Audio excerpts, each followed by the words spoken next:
24শে জুলাই আগস্টের কোটা সংস্কার আন্দোলন রূপ নেয় বহু বছরের শোষণ, নিপীড়ন আর অগণতান্ত্রিক শাসন ব্যবস্থা থেকে মুক্তির পথ হিসেবে। আন্দোলনের এক পর্যায়ে শিক্ষার্থীদের সাথে যোগ দেয় সর্বস্তরের মানুষ। 36 দিনের সেই আন্দোলনে রাজপথে মানুষকে সাহস ও প্রেরণা দিয়েছিল নতুন নতুন কিছু স্লোগান। সেই সব স্লোগানের গভীরতা ছাত্র জনতার রক্তে বারুদের মতো বিস্ফোরিত হয়েছিল। তেমনই একটি স্লোগান ছিল কথায় কথায় বাংলা ছাড়, বাংলা কি তোর বাপদাতার। প্রায় 1 বছর আগে শহীদ মিনারের এই জায়গাটিতেই এনামুল হাসান অনয়ের সেই স্লোগানে গলা মিলিয়েছিল হাজারো মানুষ।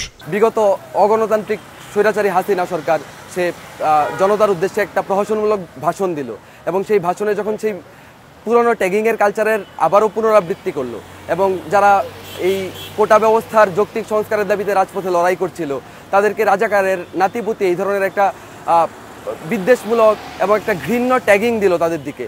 এটার প্রেক্ষিতে আসলে একটা পাল্টা জবাব জনগণের সামনে থেকে যেন তৈরি করা যায় বা জনতার দরবার থেকে যেন হাজির করা যায়, সেই ভাবনা থেকে আসলে এই স্লোগানের চিন্তাটা মাথায় আসে।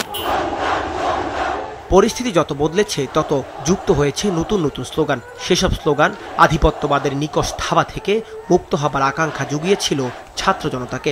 এই আন্দোলনে গত 20-30 বছর এমন একটা আন্দোলন যেখানে রিক্সা চালক থেকে শুরু করে শ্রমিক থেকে শুরু করে ছাত্র, গার্মেন্টস শ্রমিক, নারী, শিশু সবাই অংশগ্রহণ করেছে এবং এই অংশগ্রহণ করার মেইন একটা অ্যাটাচিং কিংবা কানেক্টিং একটা ফ্যাক্টর ছিল আমাদের স্লোগানগুলো। আমরা বলেছি যে আমরা দেশটা কারো বাপের না। আমরা যখন এটা বলি দেশটা কারো বাপের না, তখন আমরা আসলে সবাই কানেক্ট করি যে দেশটা আমাদের সবার।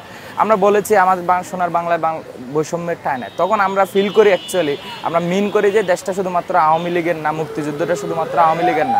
আমাদের সহযোদ্ধাদের লাশের স্তূপ কিভাবে যাত্রাবাড়িতে, শহীদ মিনারে, চাংখারপুলে, রংপুরে, চট্টগ্রামে সব জায়গায় এই যে আমাদের ভাইদের এইভাবে চলে যাওয়া, যারা একটা ন্যায্য অধিকার আদায়ের জন্য রাজপথে নেমেছিল, এই যে তাদের চলে যাওয়া আমাদের মনে সবচেয়ে বেশি দাগ কেটেছিল এবং এই দাগ কাটা এটাই আমাদের কণ্ঠে আসলে ভর করেছিল। বসুন্ধরা টিস্যু, অশুদ্ধতার বিরুদ্ধে এক বিন্দুও ছাড় নয়। আন্দোলনের দিনগুলোতে শহরের দেওয়ালগুলো যেন হয়ে ওঠে প্রতিবাদের ক্যানভাস।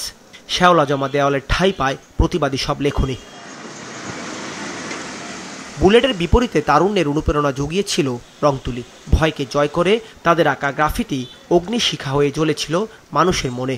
1 বছর পরে এসে সেসব গ্রাফিতি এখন অনেকটাই মলিন।